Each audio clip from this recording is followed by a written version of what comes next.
Okay, as with any grammar topic, active versus passive will help you with your grammar section. It will help you with reading comprehension because these things will show up in the passages that you read, and it will help you with anything you have to write pretty much anywhere.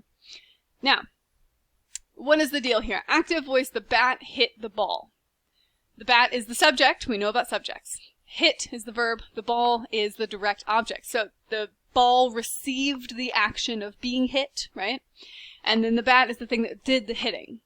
And that's usually how we construct these sentences. Short, simple, to the point. The bat hit the ball. Here's what happened. Now the passive voice just jumbles it all up, right? The ball was hit by the bat. Well, this says the same thing, right? But the ball, which is receiving the hit, and so it should be like the direct object, now all of a sudden that's the subject of this sentence, which is a little strange. And then it's, was hit instead of, hit is active, right? Like this is like hit.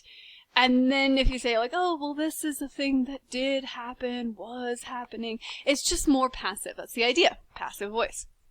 Then we throw in this prepositional phrase, which you guys have studied also, and suddenly the subject ends up as the object of the preposition. Now again, what's the idea here? It's a slightly more complicated way of phrasing the same idea.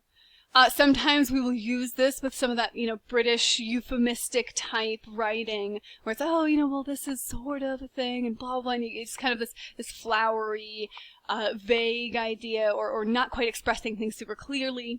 Generally, the American style is like, this is what happened. That bat hit, that ball done, action. That's kind of the idea, right? So it's a bit of a differentiation that way. But the thing is, inside of the English language itself, the active and passive voices are both correct. And it's very, very important. Sometimes on the SAT, you will get a question that says, correct the underlined portion. And if it is written in passive voice, and one of the answer choices would be something like, oh, the bat hit the ball, and you think to yourself, well, that sounds better, right? But passive voice is not wrong.